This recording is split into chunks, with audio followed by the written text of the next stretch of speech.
What's up, Guardians? Profane here. Thanks for checking out the video. The Lotus-Eater has finally arrived, and this new rocket sidearm is an absolute must-have for every player.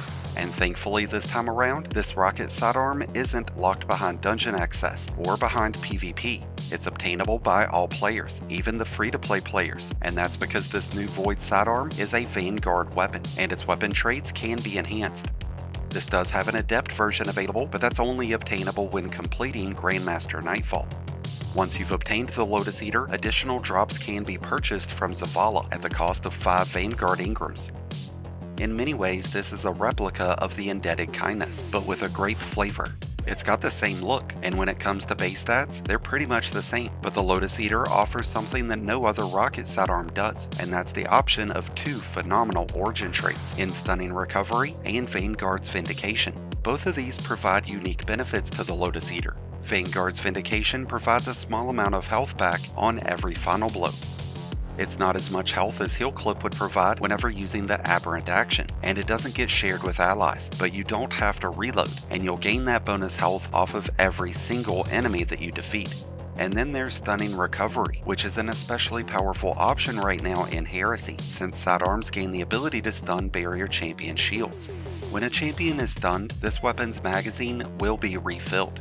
You'll gain 60 points of health back, and you'll have 40 points of recovery active for 3 seconds, giving you a tremendous advantage when you've got champions present.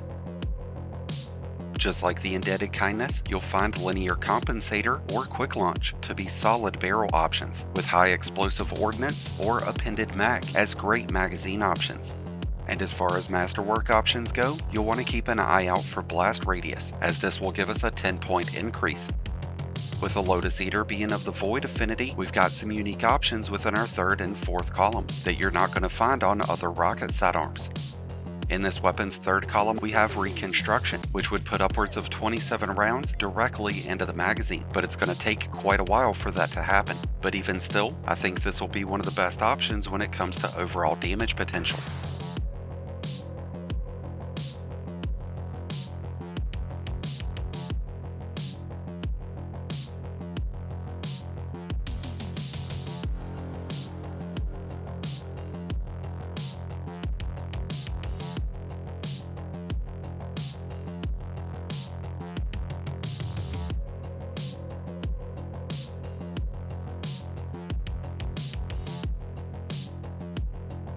When adding in some of the damage perk options that this weapon offers, having 27 rounds in the mag would result in some insane levels of damage.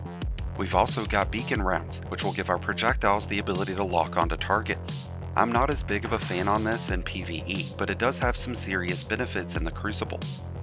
We've got Shoot to Play as an option, and I really like having this trait on a rocket sidearm. Since each projectile emits area damage, it'll be easier than ever to pick up those ammo bricks and all of those orbs, allowing you to maintain the benefits of weapon surge mods and have your magazine automatically reloaded. We've got the option of Feeding Frenzy, which is far less beneficial whenever compared to Reconstruction and Shoot to Loot.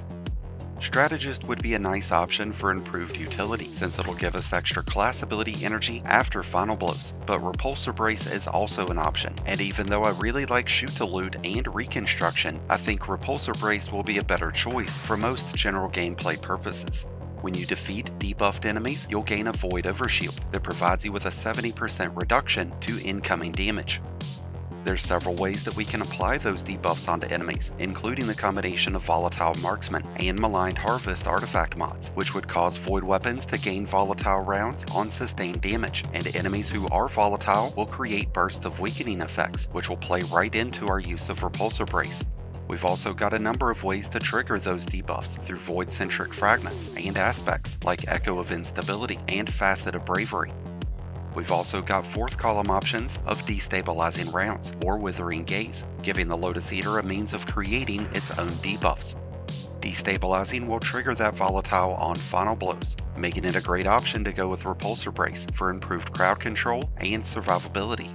But then we've got Withering Gaze, which will apply a 15% weakening debuff onto enemies, but you do have to aim down sights for a short duration first, making it a more suitable option to use against high value targets, where you would see the benefits of Reconstruction kick in. Since there are a lot of ways that you can apply weakening debuffs and volatile, I find it more beneficial to hold out for a damage boosting perk within the 4th column. Adrenaline Junkie is a great option that will provide us with as much as a 33% bonus in damage, but this is a stacking bonus that's built up over time as you defeat enemies with this weapon or grenades. Which brings us to One For All. Once you've dealt damage to 3 different enemies, this weapon will deal out 35% extra damage. The advantage to this is that it doesn't require you to defeat those enemies, just apply damage, which is easy to do with a Rocket-Sidearm. So with a combination of One For All and Reconstruction, you could deal out some serious damage, whereas a combination of destabilizing rounds and Repulsor Brace would be more suitable for survival and general gameplay. So if you could only afford to keep 2 versions of this bad boy, then these are the 2 that I would keep. I think most players will decide to go with the general gameplay route, with Repulsor Brace and Destable, but don't sleep on the damage potential that Reconstruction will provide with One For All or Withering Gaze.